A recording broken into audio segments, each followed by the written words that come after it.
panel this morning. Sorry about that, Deborah.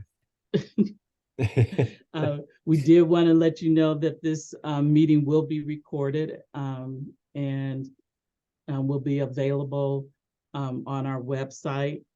This panel and intersection is being provided by Healthy San Gabriel Valley. YWCA of San Gabriel Valley is the backbone of Healthy San Gabriel Valley. And on behalf of all of our sponsors for today, and on behalf of our planning teams from Healthy San Gabriel Valley and All In for Azusa, we give you a warm welcome. Today's presentations are going to be very impactful. We will start with an overview of the agenda and the objectives for today's program, and we will move into Q&A towards the end.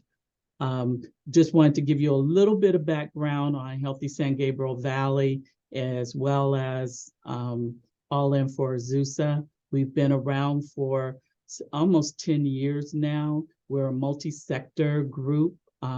Both Healthy San Gabriel Valley is our regional program, and All In for Azusa is a local initiative. There's an intersection between both of those groups.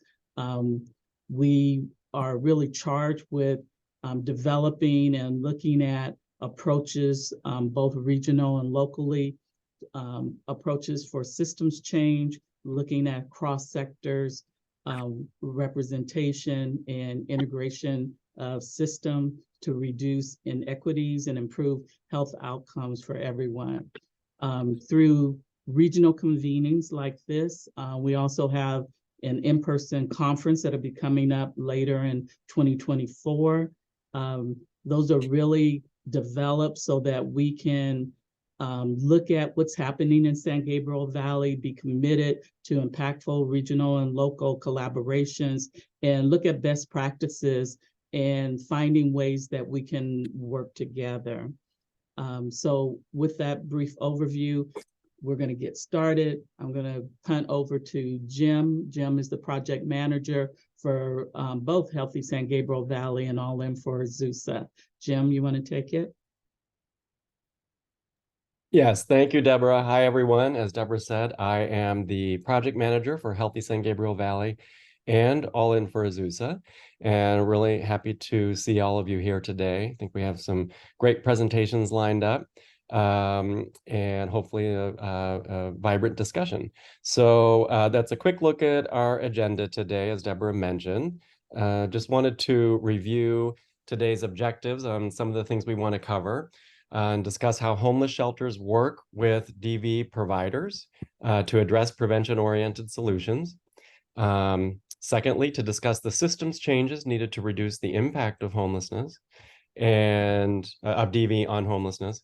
And finally, discuss the impacts and inequities of domestic violence and unhoused populations, specifically marginalized communities such as the LGBTQ+ community, immigrant communities, and communities of color.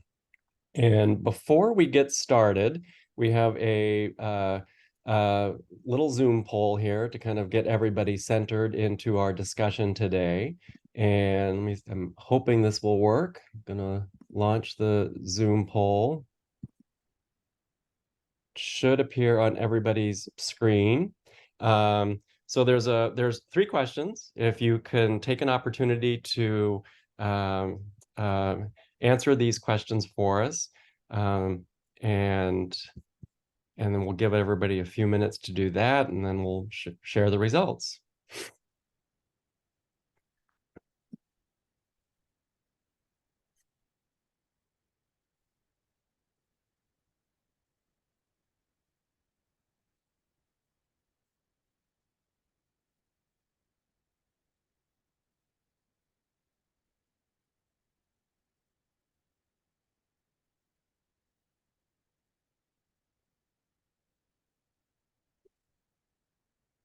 Okay, just another few seconds here. It looks like we've got quite a few people who have answered. Okay, I'm going to end the poll and share the results with everyone. Okay, so looks like a majority of us have known someone or worked with someone who has experienced or is experiencing housing instability. Same for having known someone or worked with someone who has experienced or is experiencing domestic violence or interpersonal violence. And question number 3 was a trick question for all of you. The answer will be revealed in one of our presenters, but and so I will let them speak to that a little bit more. But the right answer is actually false. Domestic violence is actually the #1 cause of homelessness for women. So, all right, great. Well, thank you all for participating in that. Let me stop sharing our poll. And all right, with that, I'm going to turn the presentation over to our moderator, the executive director of the San Gabriel Valley Consortium on Homelessness, Scott Chamberlain. So, Scott, it's all yours. Well, thanks, Jim and Deborah. And it's an honor to be able to moderate. And I'm going to speak really quick because we have 4 amazing panelists and women who are going to be able to share so much in our mind as well as our heart. And so the reason I just want you to know that I'm here is that as executive director of the Consortium on Homelessness, we know that there's a lot of different intersections that end up causing homelessness. I also sit on the board of directors for the YWCA and have been committed with them to be with their amazing staff and leadership to be able to really live out their core values of eliminating racism and empowering women. And what we end up seeing time and time again is that when people are disconnected from good relationships, they end up experiencing homelessness. So it's not just mental illness, it's not just addiction, it's just not all these things, but it's a disconnection. And I end up thinking about, as we have this discussion, that if someone was our sister or our mother, a friend of our neighbor, that these are our neighbors that are experiencing trauma, and the trauma impacted from domestic violence. When we talk about the stats that some of our speakers will be talking about, 38% experience DV at some or inter-partner violence, 90% of women experience homelessness. And so time and time again, the trauma experienced leads to isolation, leads to manipulation, leads to abuse that ends up causing really a lot of those experiencing homelessness. And so today we're going to look at not only the causes, but solutions. And we're going to talk about upstream determinants, how we as organizations can collaborate together and to give more options instead of the lack of options for our clients and our neighbors that experience domestic violence. And so today we've got 4 amazing panelists, and I'm going to introduce them one at a time. But we'll start. We're going to just, the order is Nina, Todd, and Sarah, and then Ann and Giovanna. And so I'll introduce one, and then we'll take a break, and I'll introduce one at a time as we get going. But it's going to be a great day, profound, for to be able to look at this intersections discussion. So let's get started with Nina Todd, and all the bios from our amazing panelists are linked in the section. So I'm not going to read the whole bio there just for the sake of time, but Nina Todd is a staff attorney at the Los Angeles Center for Law and Justice, which provide legal service organizations securing justice for survivors of domestic violence and sexual assault. And so let's begin there. Nina, thanks for being with us, and looking forward to what you have to share. Thank you for having me. Again, my name is Nina Todd. I am working in our YAVAS project, and that project is dedicated to bridging the gap between domestic violence and homelessness. And what I wanted to do today was just talk very generally about some of the issues that we're seeing with clients, whether they be internal referrals or outside referrals, because what we have seen in YAVAS is we're unfortunately seeing very similar patterns along our clients. So I want to briefly talk about some legal issues that we see commonly, and what are the problems that arise with homelessness for those domestic violence survivors. I do want to give a shout out to Kenneth Gonzalez, who is in the audience today. He is my right-hand man. None of the work that I do could be possible without him. So shout out Kenneth. And we'll go ahead and get started. If we could go to the next slide. So again, I work at the Los Angeles Center for Law and Justice. If at the end of this panel, you would like assistance or know of someone who would like assistance, this is how to contact us. We could go to the next slide. So forgive me, I've been sick for 2.5 months, so my voice is kind of on and off. So I'm going to start off with one of the, I'd say, biggest items that I see clients have issues with. So a scenario that we see commonly is a survivor comes in, they do an intake with us, and they're living with their abuser. There is immediate danger and they either need to leave, or in this case, they want the abuser to leave for a myriad of reasons. This can be the rent is low, they don't want to pick up and move their kids and go to a different county and completely change their way of living. So this is in the way of what is called a move-out order. So a move-out order can occur in 2 ways. There's the temporary restraining order, which is good for up to about 21 days before you have your final hearing. And then there's the restraining order after hearing, which is called the ROA. And that's basically what's on the last slide, which I just realized my image is covering it. So restraining order after hearing, ROA. So in order to get a move-out order, you do need to indicate that you're going to be requesting that from the court. And you do that here. You can see it's in the TRO application, the DV-100, and you're going to indicate that you want the abuser to leave. So in order to prove that up, you need to show the court 3 things. The first is that you have the right under color of the law to use the home. So what does that mean? Color of the law the most common way to prove this up is A, you're on the title or you're on the lease.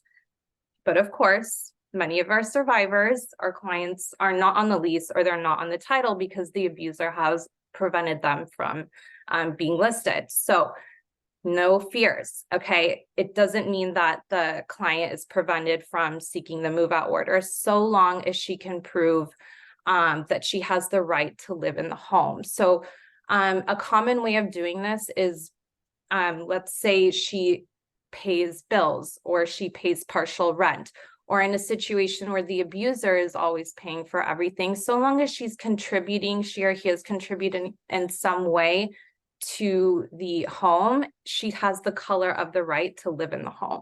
Second, you have to prove up that the abuser has assaulted or threatened to assault either the client or their child or another dependent adult, and that if they are not removed from the home, that you, the child, or the dependent adult would be physically or emotionally harmed.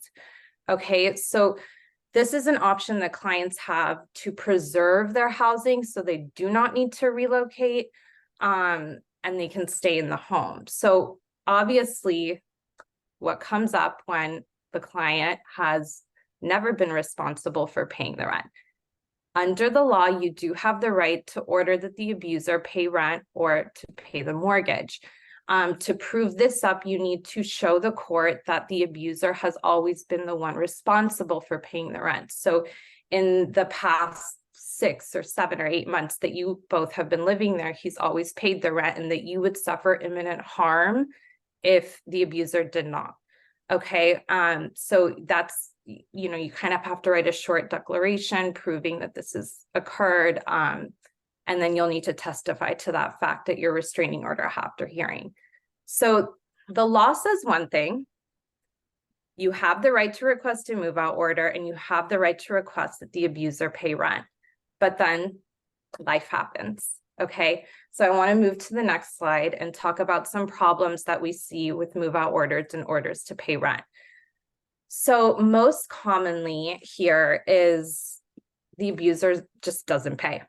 Let's say he gets an order to pay rent. he or she or whoever it is, and they say, you know what, I'm not going to pay it. And there's really, in practice, no enforcement. So what ends up happening in a situation like this is client is going to get a 3-day notice or 30-day notice, and they're going to be eventually evicted for non-payment of rent. Because even in the situation where abuser is responsible for paying the rent or the mortgage, the landlord still has the right to collect the rent from the survivor who's living in the home. So this is a discrepancy that we see in the law and then in practice, and there's really no policy protecting survivors who are in this situation. So luckily, we do have a lot of colleagues who we can reach out to, but in practice, it's very difficult. There is a time limit on, let's say you get a 3-day notice to pay rent, you only have 3 days. How quickly is an agency going to be able to turn over a check to preserve that client's housing?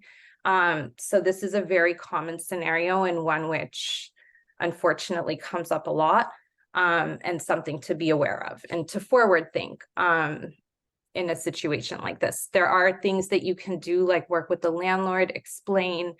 You can try to get a promissory note, borrow money for a friend, but you know, it can be very difficult.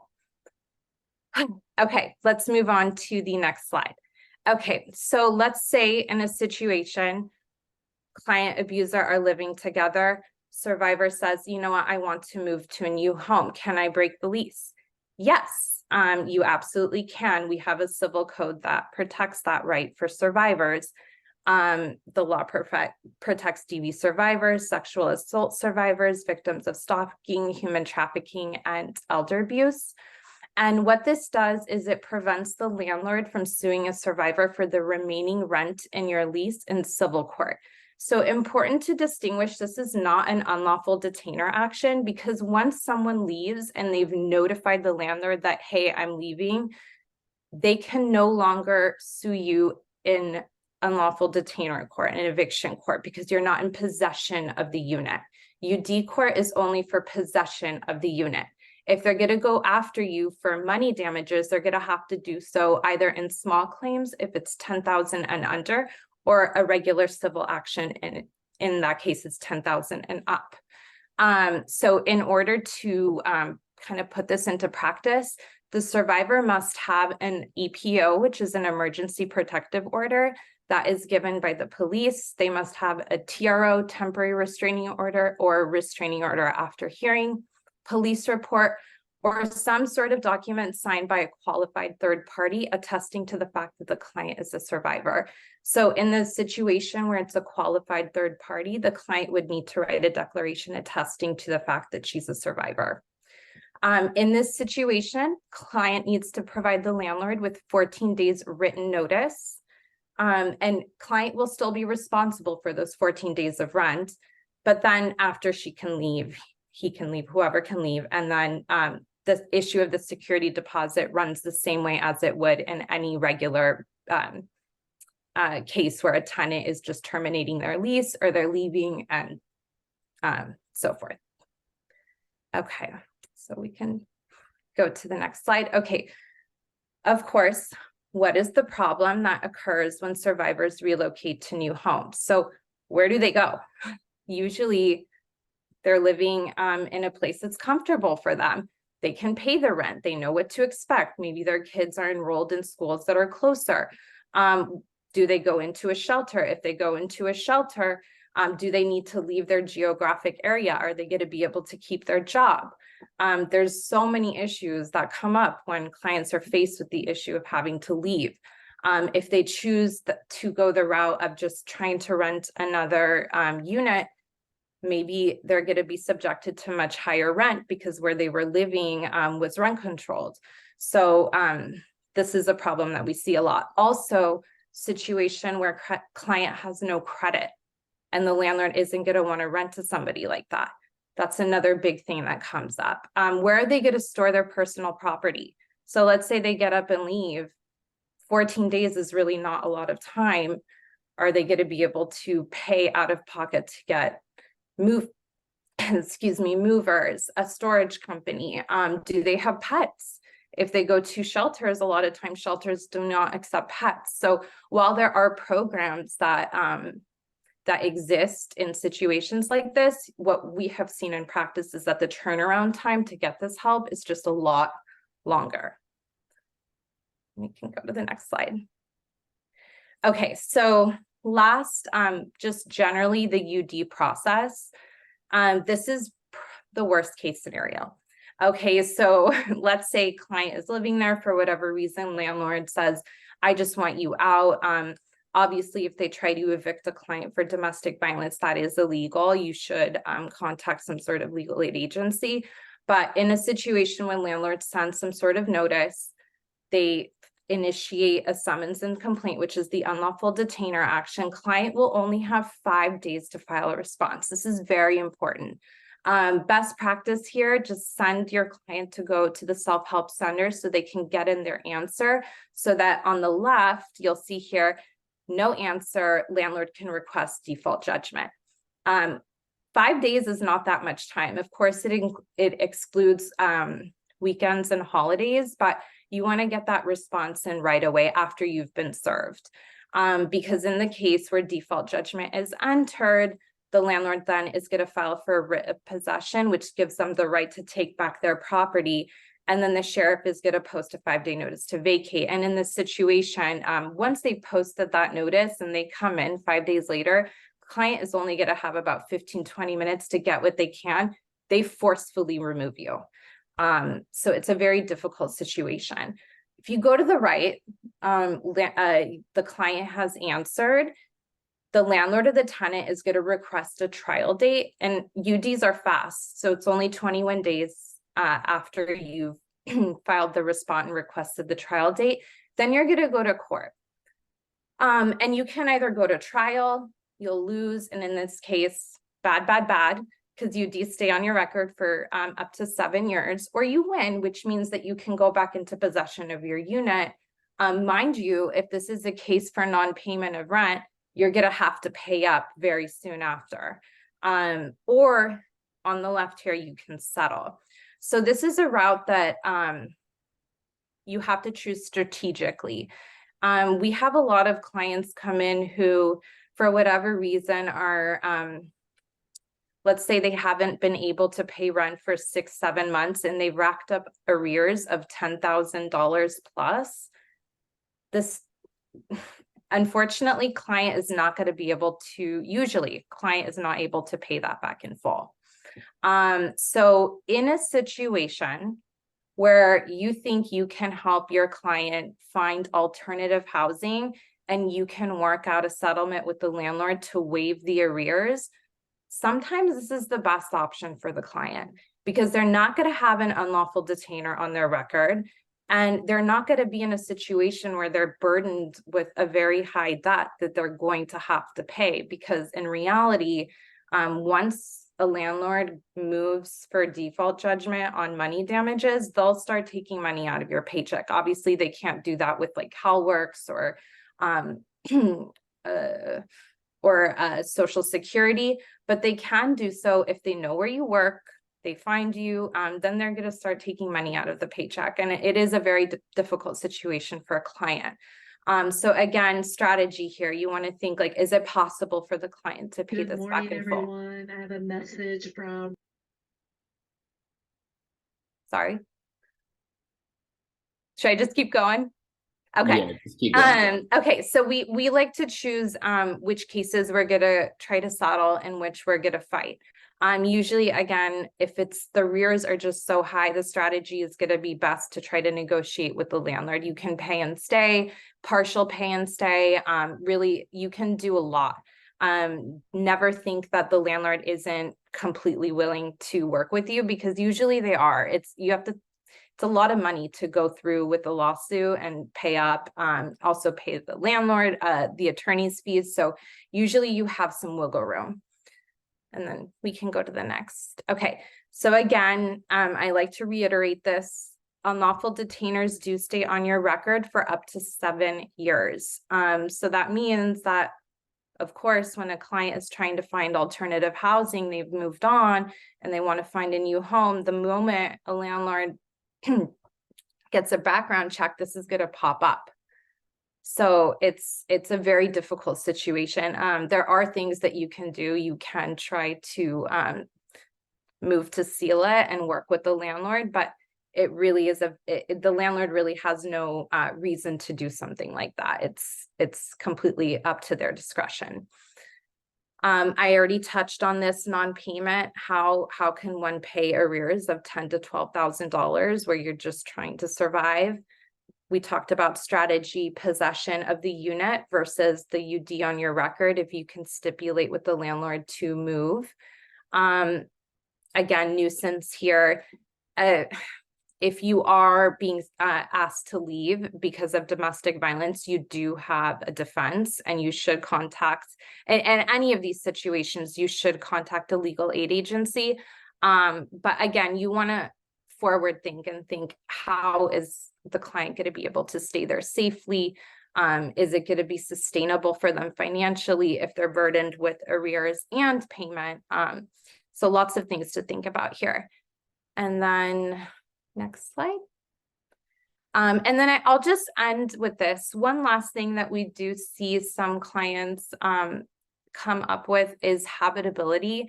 So we have a lot of clients that are living in units that are not up to code. So this can be things like cockroaches, vermin, the windows are broken, your rug hasn't been changed in 3 or 5 or 7 years, and obviously it's starting to stink. These are habitability issues. So you want to remember that when you're dealing with a landlord, you want to get everything in writing, because otherwise you have no way of proving up what you're trying to communicate with the landlord. So and the same goes with unlawful detainers. If you're trying to pay your rent, you want to get everything in writing. In a situation where a client cannot get something in writing, what I recommend is sending the landlord a text or an email saying, hey, I want to memorialize that we discussed XYZ. It's a good way to have evidence in court if you do end up having to face an unlawful detainer.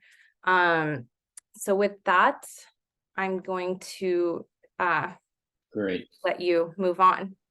All right. Thank you so much, Nina. We'll come back and with different questions. And so thanks so much for sharing. Let's move to Sarah Whitman. And Sarah is the Domestic Violence Systems Coordinator for LASA that creates systems change to be able to support domestic violence survivors in Los Angeles. So Sarah, thanks for being with us. Thank you, Scott. Hi, everyone. We can move to the next slide. All right, so let's talk about the intersection of domestic violence and homelessness, why you're all here today. So DV and homelessness have historically been treated as separate issues, but as you learned from our first poll, domestic violence is the #1 cause of homelessness for women and the #3 cause of homelessness for families. So we really can't continue to treat these as two separate issues when they are inextricably linked. Next slide. Looking at the definition of homelessness, this is the 4th part of the definition of homelessness. So any individual or family should be considered homeless who is experiencing trauma or a lack of safety related to, or fleeing or attempting to flee domestic violence, dating violence, sexual assault, stalking, or other dangerous, traumatic, or life-threatening conditions. So in the definition of homelessness, we do have this section for domestic violence, which is extremely important to remember. The coordinators that I work with work very closely with homeless service providers to ensure that we are taking this into account. Next slide, please. So I have some data for you. This is from the most recent point in time count. So 38% of homeless individuals have experienced domestic violence or intimate partner violence. And my apologies, that should say the 2023 continuum of care homeless count. And 9% of homeless individuals are homeless due to fleeing DV or IPV.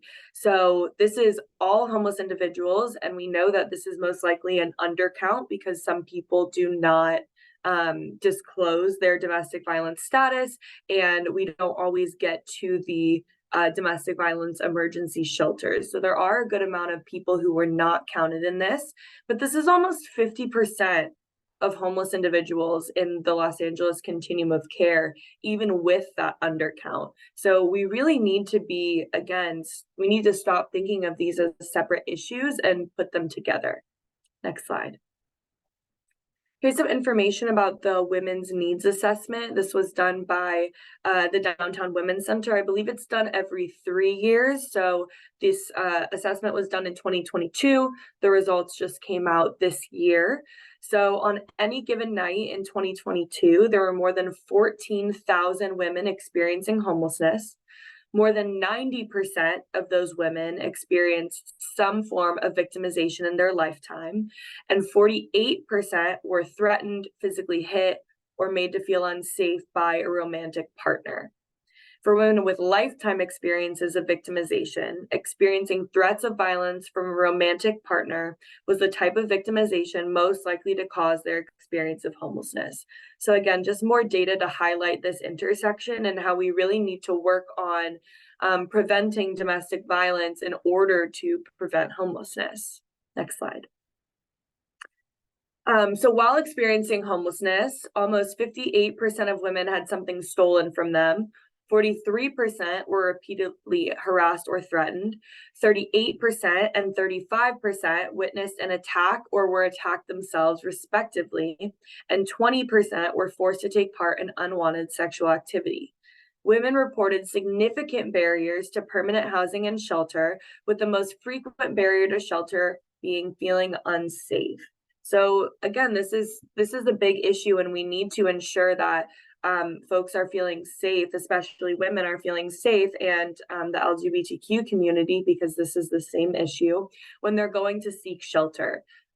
As I believe most of us on this call will know, domestic violence emergency shelter is an extremely impacted resource, but women feel very reluctant to go into homeless shelter because of the lack of safety. And again, I'll say the same as for the LGBTQ community. So one thing that we really need to work on is safety in shelter and in permanent housing, so that people can get connected through that pathway. Next slide, please. So let's talk a little bit about how we can actually support survivors. So the first is domestic violence prevention. We need healthy relationship and sex education in schools. This is how we are going to prevent domestic violence in the future. One of our advocates that we work very closely with said that the first time she heard about domestic violence was when she was 48 and had just left her DV relationship. That is inexcusable. We need to be teaching children about what a healthy relationship looks like, what healthy sex looks like, because this is how people get into terrible situations. Financial stability. This is also DV prevention. So 98% of survivors have experienced financial abuse, and how we end up with almost 50% of our homeless community being survivors is because survivors are forced to choose between staying with their abuser or fleeing into homelessness because they don't have financial stability, or as Nina was saying, they don't have the funds to support themselves when they leave. So one way we can do that is providing flexible financial assistance so victims aren't fleeing into homelessness. So helping them stay on their feet so that they don't end up on the street or in homeless shelters. We also just need more housing for DV survivors. We need to prioritize survivors for permanent supportive housing and for Section 8. Mental health care is a huge one. That's also what we heard from the Women's Needs Assessment, really just supporting survivors as they recover from an extremely abusive relationship. and also increased safety in project-based housing and shelters. That was one of the biggest takeaways from the women's needs assessment. And what we hear from a lot of our survivors is that even once they get into permanent supportive housing, they don't feel safe, and there are very few avenues for them to leave permanent supportive housing once they're in it because of the lack of resources, the benefits cliff, and we just need to ensure that survivors are feeling safe and that they're also not the ones forced to leave if they're not feeling safe, that we can work with them to create safety where they are. Next slide, please. So this is another big one. We need to build more emergency and transitional shelters. In LA County, there are less than 1,000 emergency DV shelter beds. Both the city and the county shelters last year reported getting over 15,000 calls from adults for shelter. This is a huge number and we need to take it seriously. I will say that we know that some of these are duplicative. However, if they are duplicative, that means that that person called and didn't get shelter the first time, so they needed to call back. So we need more emergency and transitional shelter beds. LGBTQ survivors and unaccompanied women have a harder time accessing shelters. LGBTQ survivors are often single adults and also don't feel comfortable being in a DV emergency shelter that's traditionally for heterosexual cisgender women, and unaccompanied women or single adults also have an extremely hard time as well. There are only 15 emergency shelter beds for human trafficking survivors in our county. That is woefully low. We really need to increase our support for human trafficking survivors because there is a huge intersection with domestic violence. And transitional shelter beds are essential for survivors exiting emergency shelter after their 30, 60, maybe 90 days who are not ready or able to move into permanent housing. Next slide, please. And then this is a policy priority my team is working on very closely, but increasing the access to DPSS motel vouchers. Allowing families experiencing domestic violence to access, there's this like first group of motel vouchers at any point. Right now, they can only access them right when they enroll into CalWORKs. And some people are already in CalWORKs when they're experiencing violence, and then they miss this huge chunk of motel voucher nights. We also need to increase the dollar amount per night for motel vouchers. The motel vouchers are set for a specific number of nights, so it's 14, but it's based on a dollar amount. So let's say that the dollar amount is $80 a night, but we can only find motels for $120 a night. We are not adequately providing the number of motel nights that we're promising. And we also need to bring back DPSS motel vouchers for single adult survivors to protect unaccompanied women, LGBTQ survivors, and human trafficking survivors. This will also support survivors that feel unsafe in shelters because right now we're giving folks very, very few options, you know, DV shelter, homeless shelter, or nothing. So if we can get folks into motels to help them regroup before they go into a shelter, find new housing, that's also very helpful. Next slide, please. All right, I'm going to talk very quickly about human trafficking, DV, and homelessness. So in 2022, adults experienced human trafficking. It was 18% of the total population, and youth, it was 14% of the total population. Being a survivor of DV is a risk factor for being a survivor of human trafficking. Basically, any victimization, any previous victimization is a risk factor for subsequent victimizations. In a survey from the organization Polaris, 64% of respondents reported that the lack of affordable housing was a barrier in their ability to leave their trafficking situation. So again, we're forcing people to either stay with their abuser or their trafficker or flee into homelessness. And LGBTQ youth were disproportionately affected by sex trafficking and significantly more reported engaging in the sex trade. LGBTQ youth only accounted for 19% of respondents, but were 36% of sex trafficking victims and of those who engaged in sex work. Next slide. And then finally, what LASA is doing. So every year we apply for the domestic violence bonus in HUD NOFO funding. We have already increased the size of LASA's DV unit, adding a second coordinator this year and applying for more funding to add more coordinators specifically to support human trafficking.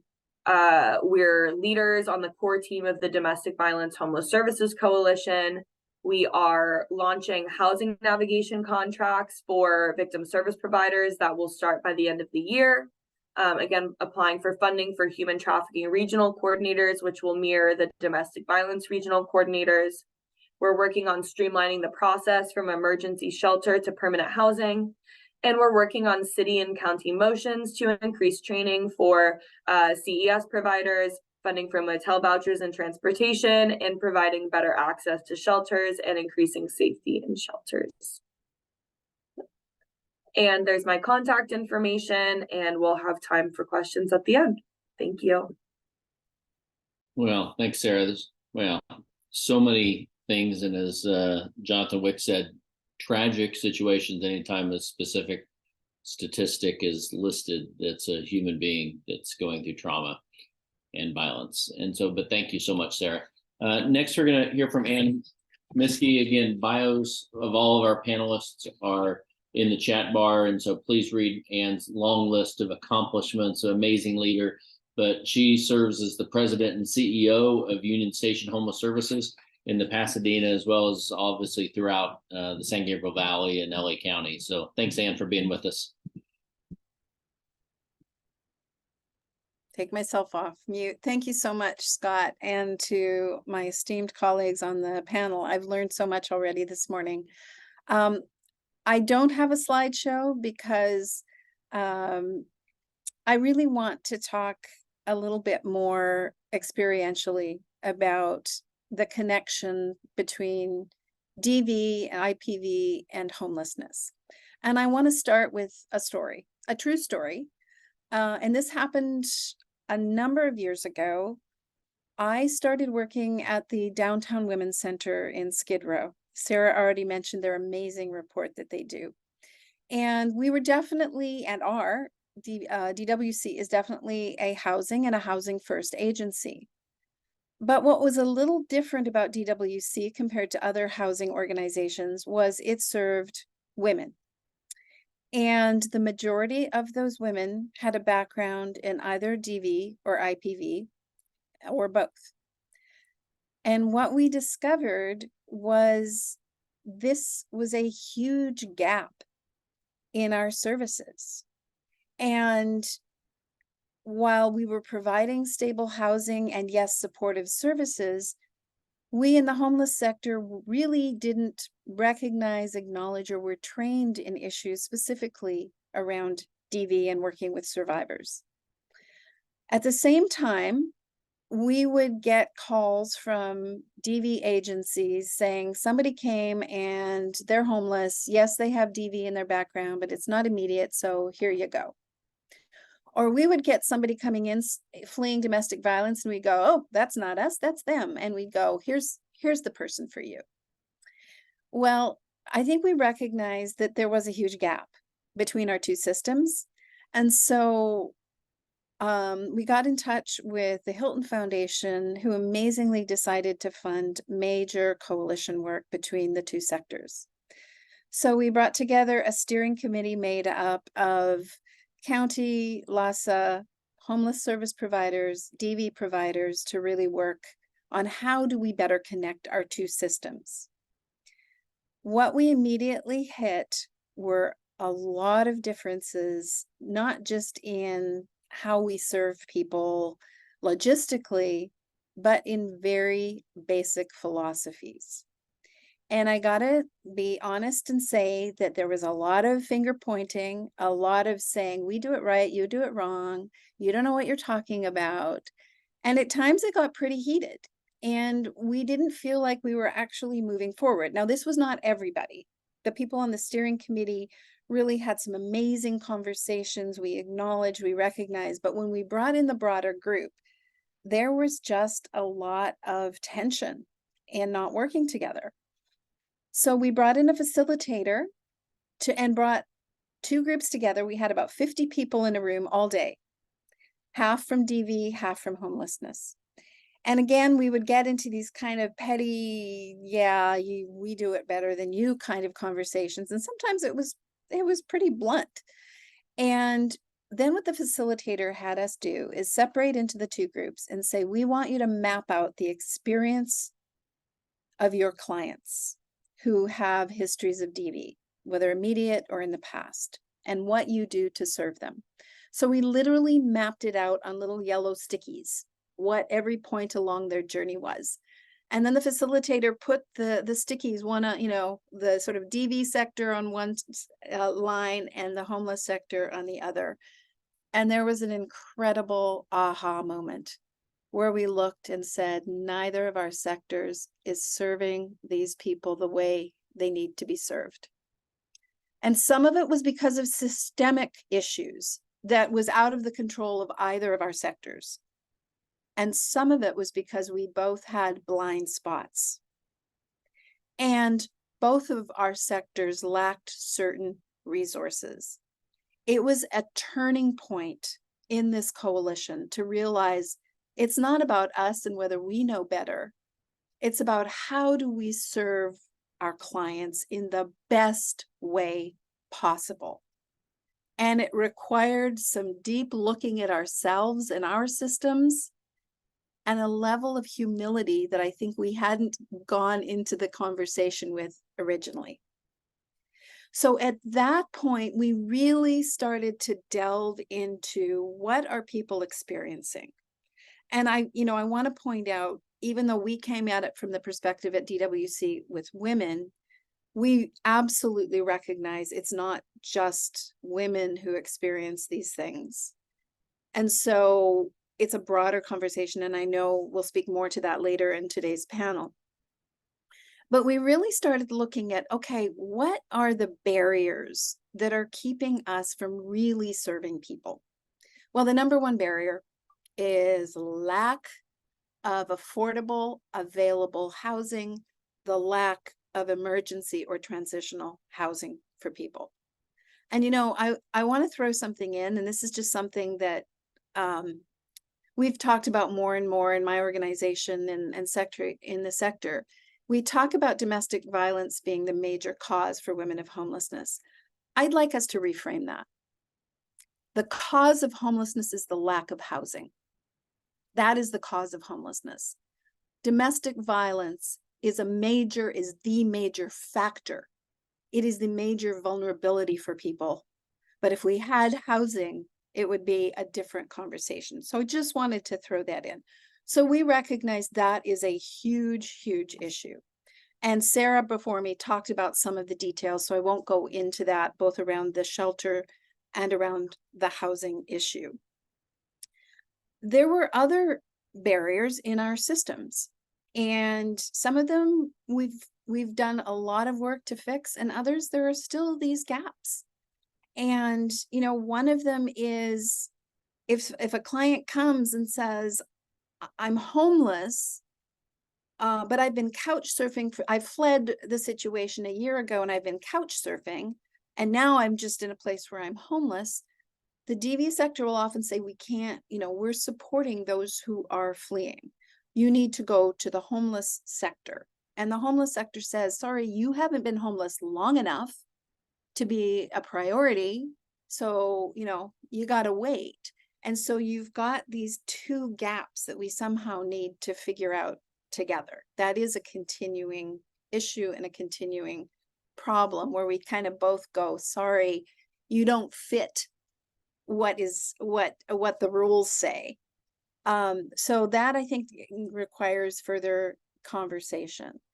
There are some other issues as well that, again, Sarah talked about, some with emergency shelters that don't take boys or young men over a certain age. So leave people who may need the safety of a confidential shelter, which our homeless shelters generally aren't, but we do take, like we take anybody, any gender in our shelters. So those are some other things that we need to really look at. Then one of the other things, which I'm glad to say has changed, but I think needs to be acknowledged and recognized even more, that in the homeless sector, DV was for a long time not recognized as something that would be a priority that would increase your acuity level. So the fact that you had DV in your background or were fleeing didn't affect how quickly you were going to get housing because it wasn't a factor. There is a perfect example of how working together, our two sectors made a difference, because together we advocated that that be included in assessments so that DV and IPV are considered something that would increase your priority. So I think also in terms of learning how we work together from a systems perspective, from a how do we actually connect, together we can be much stronger advocates, because we do know there is a direct link. And as Sarah showed the stats, that direct link between domestic violence and homelessness. The other thing that I think it's really important for us to recognize, continue to acknowledge, and prioritize is racial inequity. And again, the assessments that we have done traditionally around housing, even around domestic violence, have not taken into account those issues. So for example, in the housing world, we do an assessment, and then when they studied it, they showed it was racist because people of color would be much less likely, especially women of color, to actually talk about their experience because of fear, because of blaming, all of those things. So that's something that I think together our two sectors can really, again, continue to acknowledge, recognize, and work to figure out how do we do a better job around racial equity when it comes to housing, homelessness, and domestic violence. So again, in the last few years, we have done a much better job, our two sectors working together. And I appreciate that LASA funds domestic violence regional coordinators.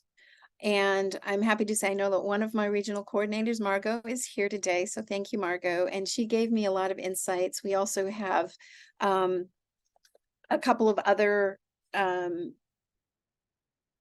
McCullough, who is the regional coordinator for the San Gabriel Valley as well. And they do a wonderful job of trying to bridge the two systems, but they're not a lot of people. One of the things that has been wonderful is they have built relationships with amazing DV agencies throughout San Gabriel Valley. YWCA, thank you so much for doing this today. Peace Over Violence, there are a number that we work together with. And they have taught us so much in the homeless sector. We talked about safety planning. That's not something we had traditionally done in the homeless sector, but we are much more aware. And we rely on the DV sector's knowledge, wisdom, expertise, and experience to bring that side of things to the table.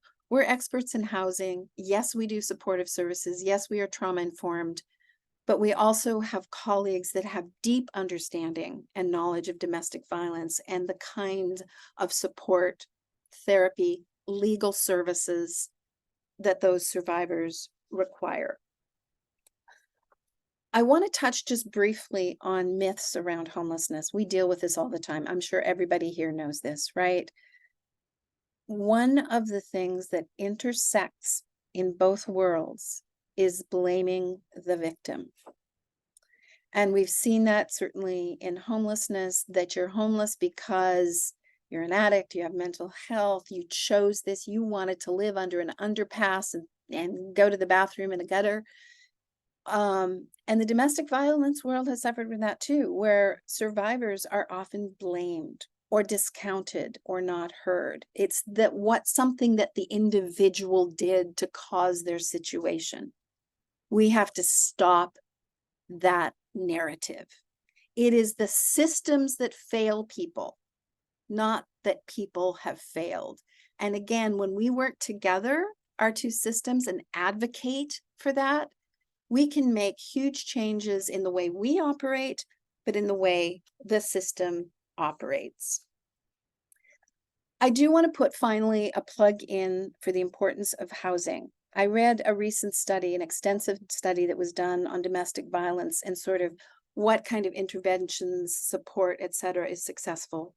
And one of the things it said was permanent housing is, with supportive services, is one of the most successful things of taking people out of those situations and not having it reoccur.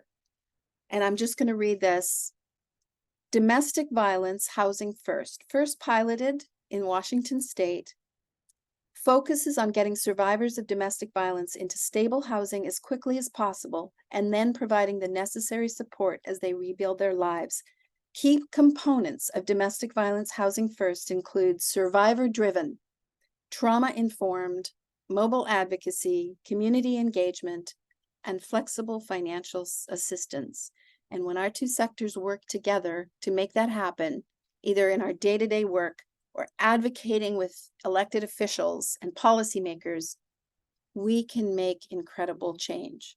So in conclusion, I want to thank my DV partners. We have learned so much from you. We have grown together, but there's a lot more we can do together. Thank you. Well, thank you, Ann, so much again for your leadership, as well as the amazing thoughts about especially systems change and where we've been and where we need to go. I'm going to finish off with Giovanna Martinez. And thanks so much, Giovanna, for being with us. She's the Associate Director of Domestic Violence Programs for the YWCA of San Gabriel Valley. So Giovanna, take it and run with it and finish off the presentations, and then we will have questions after this time. So. Thank you so much, Scott. Hi, everyone. Please feel free to call me Gio. Everyone does. I use she and aya pronouns. I'm really here to kind of tie in a little bit about what everyone has talked about, but really focusing on those who are most marginalized and most affected when it comes to domestic violence and experiencing homelessness. We can go to the next slide. We can skip that. So just kind of touching on throwing out some more statistics, because I really want us to talk about not only how our survivors are being affected, but really the understanding that when we're doing this work, it not only needs to be and should be intersectional, but also culturally responsive, right? And we heard a little bit about that throughout our other fabulous presenters. But just that understanding that we know that within that time, 38% of DV survivors and victims become homeless at one point in their lifetime. And a recent study about 3,400 shelter residents in domestic violence programs across 8 states found that housing was one of the main needs identified by survivors in shelter. And that's just touching point. I want us to also bring into this conversation other issues that other complexities that folks come into shelter with. Next slide. So something for myself, I'm actually the co-chair for the Los Angeles County Domestic Violence Council's LGBTQ committee meeting. And I would be remiss if I did not bring my community to the table when we talk about being culturally responsive and when we talk about being intersectional. For our LGBTQ plus community, domestic violence isn't something that we often recognize as happening to us. Domestic violence tends to be and is always a very heteronormative topic and cisnormative topic. And so when we talk about domestic violence, identifying it within the LGBTQ plus community tends to be a little bit difficult. And so a lot of organizations, we always heed the call to step up and have that cultural responsiveness within screening practices, within assessments, within addressing domestic violence and intimate partner violence, because the more that we show visibility that it's happening in the LGBTQ community, the more our community is able to access these services. So although for our LGBTQ community, we are experiencing domestic violence, we're experiencing sexual assault and homelessness, one reason that it's a little bit more complex and different than when we see for cis domestic violence survivors is that for LGBTQ survivors of domestic violence, we're experiencing homophobia, biphobia and transphobia entrenched in the domestic violence, whether it be internalized feelings of homophobia, biphobia, and transphobia, or externalized feelings of homophobia, biphobia, and transphobia. And so those things need to be taken into account when assessing, when screening for domestic violence. It compounds the violence that folks experience. A recent study found that a lifetime prevalence of physical violence experienced by intimate partners for lesbian identified individuals was almost 30%. For bisexual identified women, it was almost 50%. And that's compared to about 23 to 24% of heterosexual women and 16% for gay men as compared to 13% for heterosexual men. Additionally, our trans brothers and sisters, our trans siblings, our trans and gender non-conforming conforming community experiences 30 to 50% of intimate partner violence at some point in their lifetime, and they're 8 times more likely to experience it in public spaces.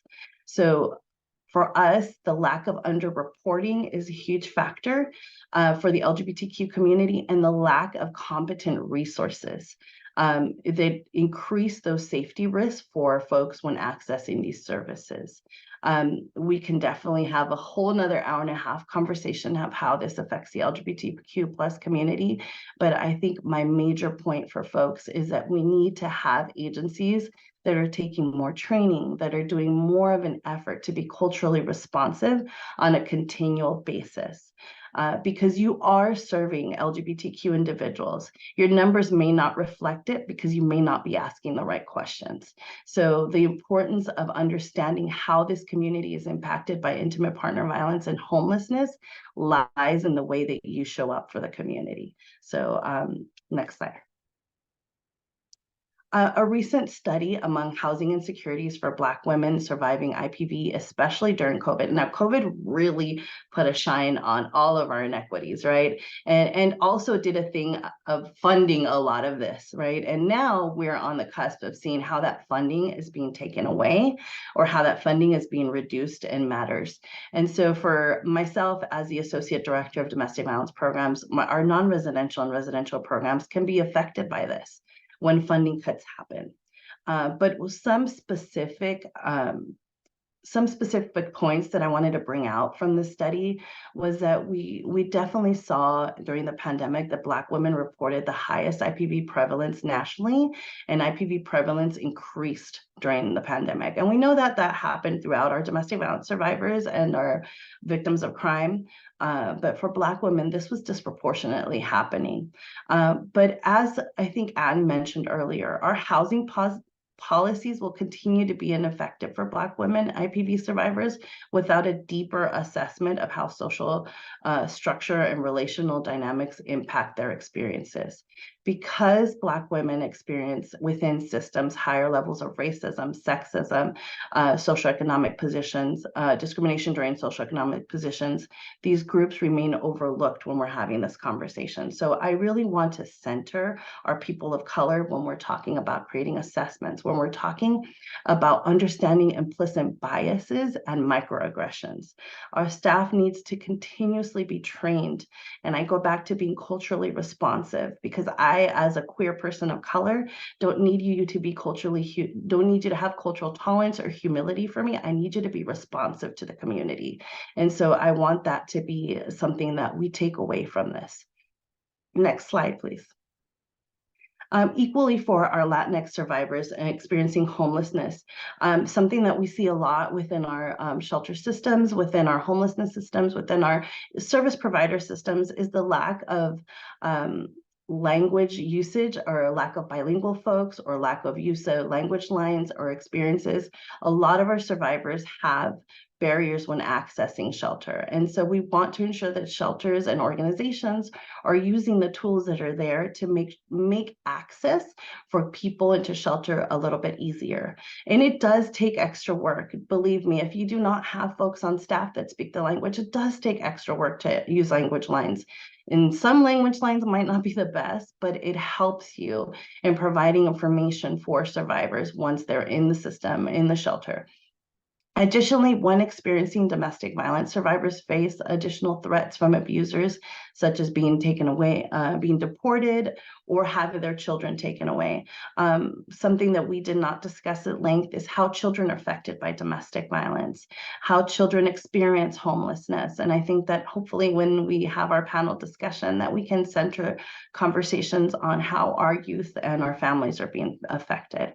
And additionally, another demographic I want to pull out here is how Latinx survivors were found to be more vulnerable to consequences of IPV, for example, experiencing poor mental health outcomes and having suicidal ideation. I think that when we do assessments of survivors into our shelter settings, into our service provision, it's really important to have thorough assessments that give us a greater picture to assess the care that we're able to give our clients. Next slide.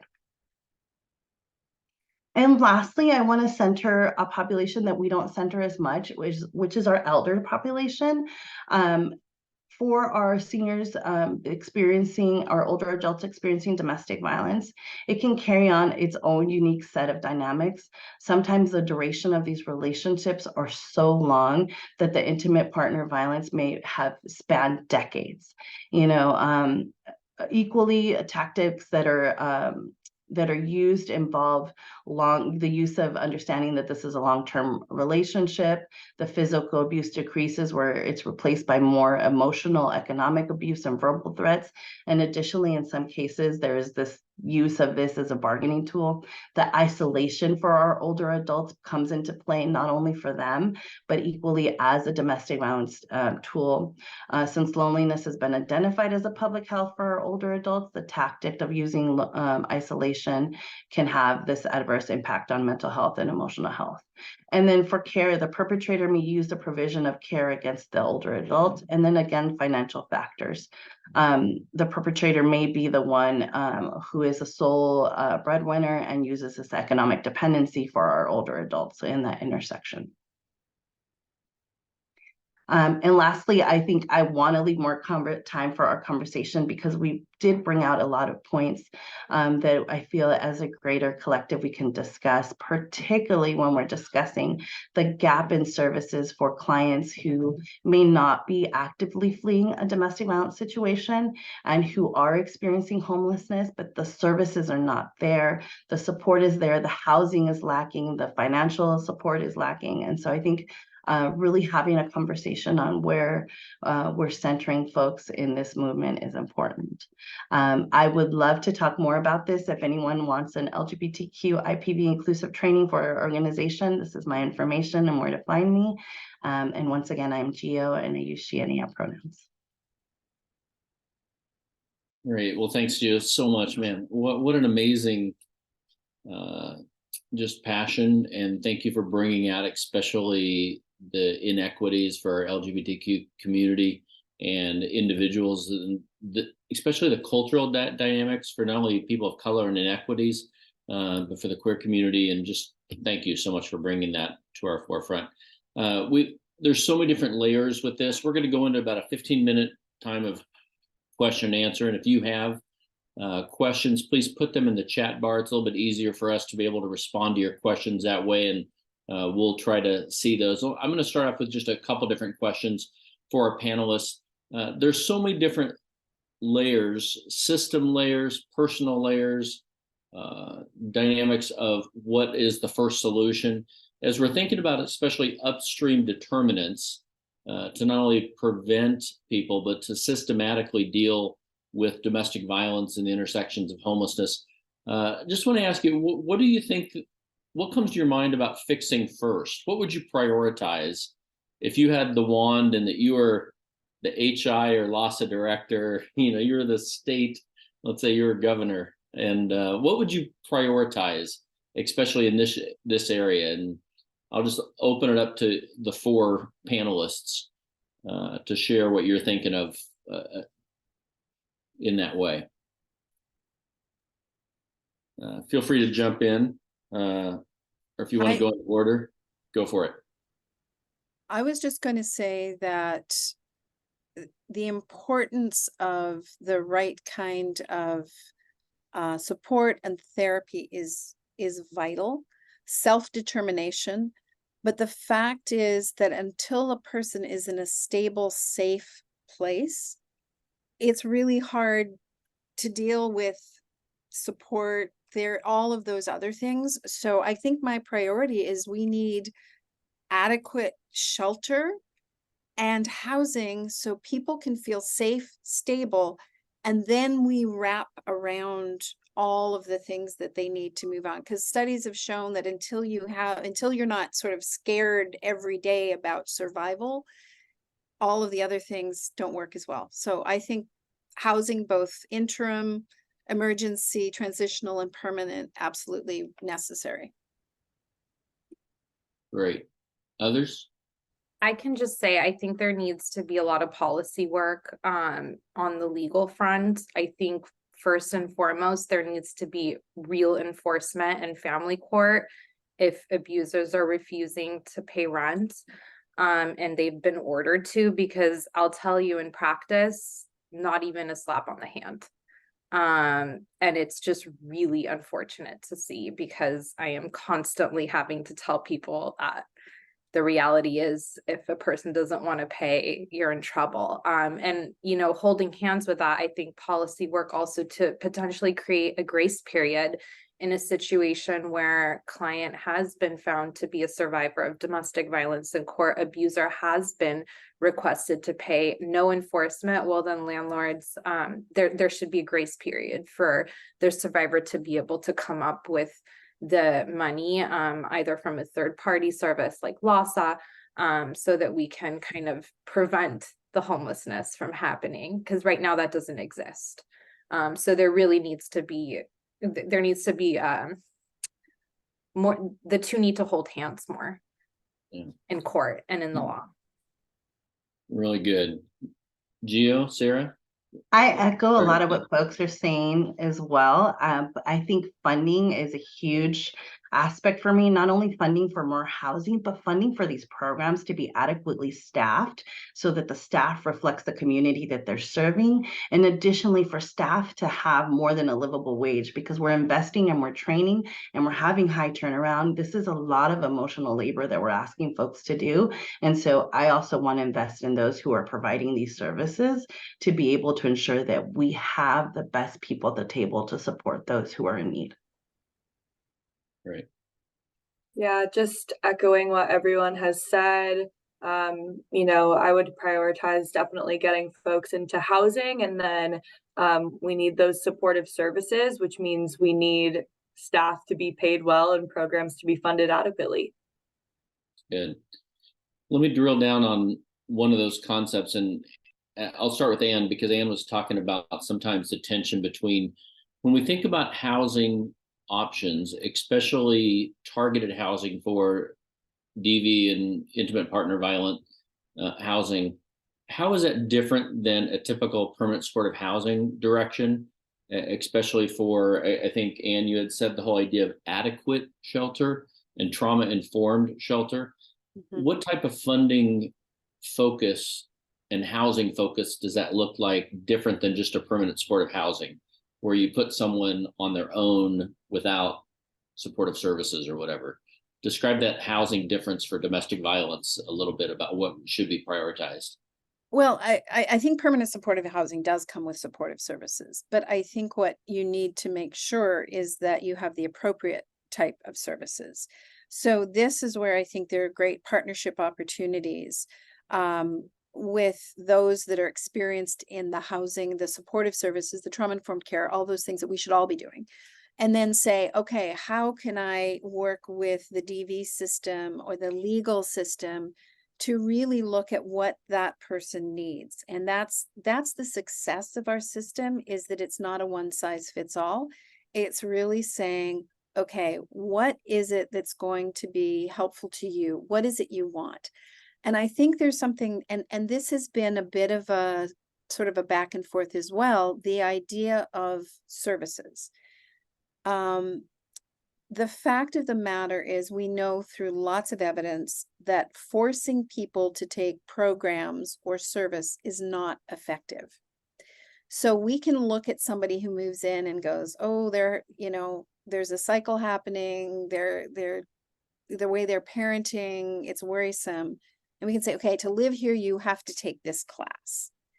And what we've found is more successful is you build trust with people, you build a relationship with people, and then people are much more likely to say, you know what, I think I need to take that class. So I think that is something too, when we provide services, we can't force things on people, but we have to build those relationships both with the client and with other sectors and other experts so that all of those things are available. And when that person is ready, we know it's going to be much more successful. That's true, whether it be substance use issues, parenting issues, financial literacy, whatever it might be.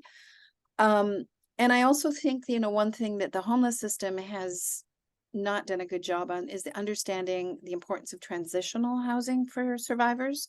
Because again, a lot of them come out with no credit, no financial history, no job history, no, all of those things, also very, very isolated.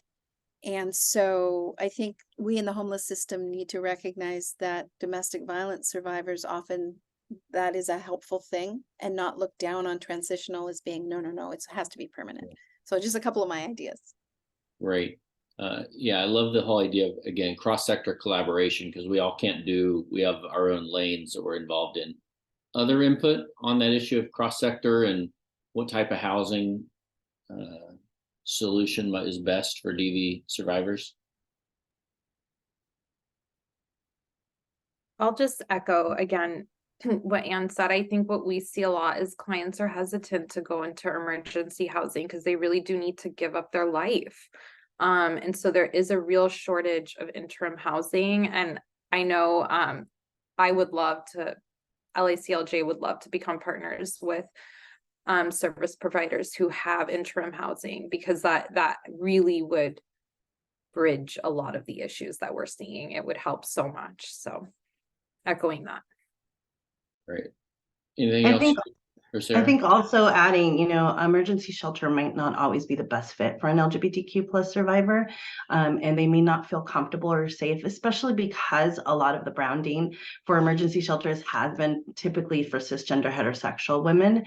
And so for trans and non-binary folks coming into a communal setting can be a little more difficult. So having funding for interim housing, having funding to pay folks to support them, some sustainability for some time while they're leaving this abusive relationship, if it's a safe space, is always important. I was someone who managed a DV Housing First program, and we've seen it change, especially recently post-COVID, where just inflation affected how many people that program could support. And so I think we need to also talk about those what it looks like to fund those interim programs, and what it looks like with our housing, deficit that we have in LA County, how impactful it is. If I can just throw something in following up on that, thank you so much. And that is, what we often find is a lack of training with our staff, and that comes down to paying staff, the shortage of staff around LGBTQ plus issues, and especially in shelters. Because a lot of the work is, even if our staff believe inherently in equity, we may be dealing with clients who are living there who don't understand, who bring their own views, and we all have biases and prejudices and stuff we acknowledge. What we haven't done is a good job of training our staff to help support the clients to be open and accepting and not to be fearful. Because we would get the most backlash with, say, we would have a trans woman come in, and a lot of the clients, there would be this backlash, and our staff are accepting, but we don't do a good job, I think, of building acceptance and understanding and trust, and mitigating fear. So again, comes down to funding our staff for better training so we can better support people. 100%. And I would say that's a mainstream issue that happens a lot. I would add that it comes from the top to the bottom. Because a lot of our frontline folks continuously get trainings. There's the DV Council that people attend. We have specific LGBTQ committees. And as a co-chair, I know who comes to the table and who's not at the table, and so it's one of those things that if the whole organization is going to have a shift change on and a cultural change on saying we're going to support everyone and we're going to, create access for a safe access for everyone, it has to come from top to bottom with policy changes, with internal document changes. It has to be one of the first things you tell someone when they're entering shelter. We serve everyone. And that means this may include right? And we stick to that. Something I appreciate as, seeing our shelter here at the YWCA is that that is a conversation that's being had from hotline to the moment that folks come into the shelter, for the moment that folks are being assessed, that you may be housed with anybody. And if this is not comfortable for you, if this is something that you don't feel comfortable with, then this might not be the space for you, and having that as a united message, and not saying that we would kick that person out, but we would help a person find somewhere where they'd be comfortable, because our mission is to support everyone, right? Our mission is to create an inclusive access for everyone. And so we kind of have to back that up from top to bottom. And the training has to come from top to bottom. I've trained hundreds of frontline staff, but very little boards and very little, administrative and leadership staff. Great. Let me jump into a few other questions and that have been posted in the chat bar, or Deborah, if you've got any of those available. I do. I have several. One coming from Melissa. This is directed to Nina. The question is, are there letter templates available for survivors to use to send to their landlords about issues in the household mentions? Yeah. What I can do is potentially send some templates out to Scott. I'm not sure. And then we can circulate it among the group so that you guys have access to those.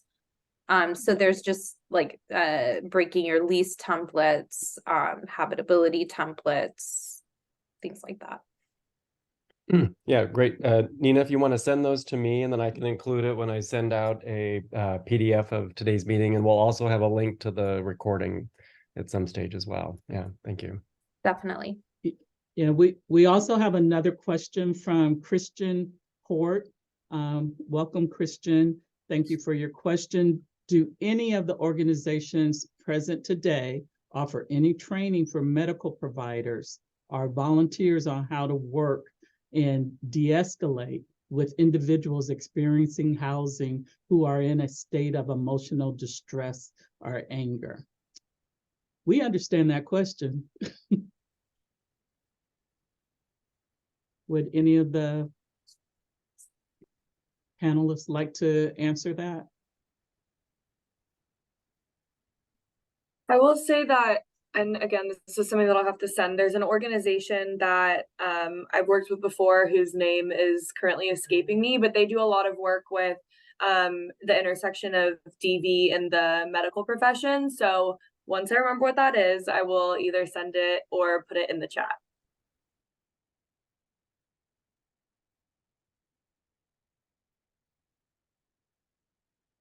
Okay. I think the question also calls into something we haven't talked about, but more, folks in crisis and experiencing mental health needs. We see that a lot of mental health and behavioral health needs that we haven't really addressed or even brought that to the table as well. So thank you for that question, Christian, because it really sparked that understanding of that. I love the idea of doing cross training. We don't offer training outside generally our organization, but one thing I will say we are doing that's been really effective is we are working with some medical schools around understanding issues around homelessness, and we do incorporate DV as a driver. But really, and doing a lot of connecting of medical students and the professors, et cetera, with our clients to have direct conversations and sort of rethink their biases as they work with people. And that has been incredibly effective. It's not training per se, it's more working together with the school as people are being trained around issues of homelessness, DV, et cetera.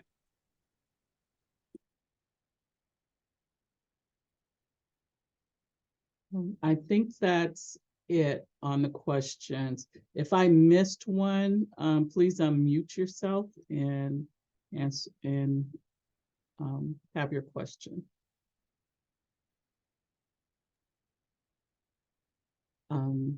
Great. Also, the YWCA, we do some training. It's centered around looking at implicit bias and the healthcare. And Jonathan, who also has been involved in a lot of training, and both at the college level, the undergraduate level, working with Title IX on school campuses. But the escalation one, that's part of the training, but not one that just specifically deals with that. But it is one that we experience a lot of in the work that we do. I just want to say thank you to the panelists and before Deborah closes us out. But again, thank you so much from the depth of my heart for your own experience and your hard work and to be able to resolve this tragic situation in our county. So Deborah, it's all yours. Oh, sorry, Scott, can I just briefly interrupt? Because we talked a lot about advocacy today, and I just want to throw out, we have just sort of restarted some advocacy work. It is the Greater Los Angeles Homelessness Coalition, but we work together with DV providers, and it's a great opportunity for us to work together and do some strong advocacy. Some of the key issues we're working on right now are funding, and really, putting that and very strongly putting that up is an important issue, but there are other issues as well. So if you're interested, I can give the information to Jim and he can send it out if you're interested in being involved in the coalition. Thanks. That's great. Thank you, Anne. Okay, well, we would like to thank everyone. I think Jim put in the chat a link to our evaluation. Please complete that. It really helps us in terms of give us ideas on how to improve future virtual programming. So please complete that. I did just want to say one item that I wanted to add to the discussion is the impact on children and families. I think our experience here at the YWCA, where most survivors are bringing anywhere from 3 to 6 kids at a time, that our shelters are filled. And as you look at that magic wand or what needs to be added, it needs to be more resources dedicated to children that are coming in. They are at a much elevated status, and they're harder to place in terms of housing, and more attention really does need to be put into that aspect of the work. So just wanted to mention that. And lastly, all of the presentations as well as the recording will be available. We'll have it on the Healthy San Gabriel Valley website, as well as we'll send you through your email, through Eventbrite, we'll send you the information as well.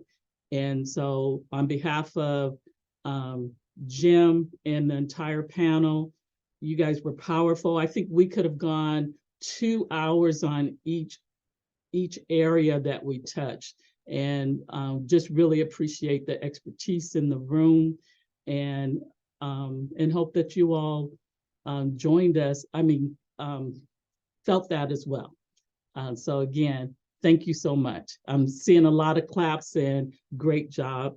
Thank you so very much. Jim, any last